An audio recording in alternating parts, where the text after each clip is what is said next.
Great India news सदैव आपके साथ। ये आपको दिखाता है भारत का और विश्व का सारा सच।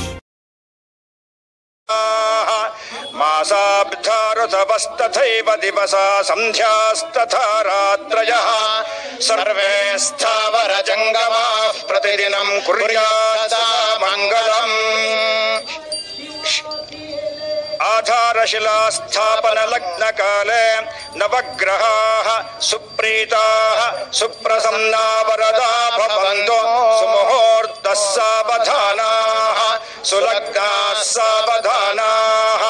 तदेव लग्नं सुदिनं तदेव ताराबलं चन्द्रबलं तदेव विद्याबलं दैवबलं तदेव लक्ष्मीपते ह्रियुगं स्मरामि।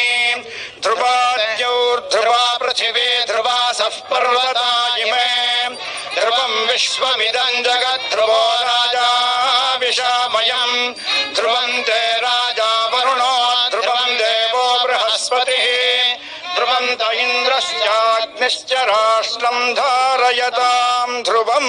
गृह वै प्रतिष्ठा सूक्तं तत्प्रतिष्ठितमया वाचा स्तव्यं तस्मात् यद्यपि दूरैव पशो लभते गृहामेवैनानाधिगमिष्यति।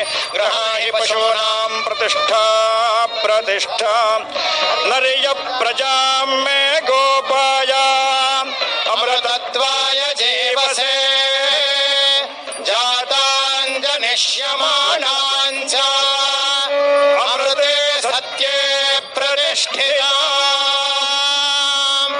आधारशिला स्थापन मुहूर्त सुमुहूर्तोऽस्मित्यनुगृह्णन्तु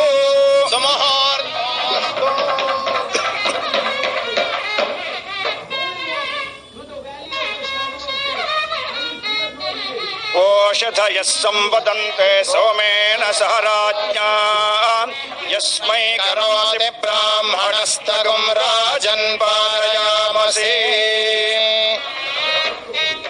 पर्वत इवाविचाचलिः इन्द्र इवेह ध्रुवस्तिष्ठा इह राष्ट्रमुधारया अभितिष्ठ वृतन्यतः अधरे सन्तु शत्रवः इन्द्र इव वृत्रः तिष्ठा अपः क्षेत्राणि सञ्जयन् इन्द्रयेण मदीधरत् ध्रुवं ध्रुवे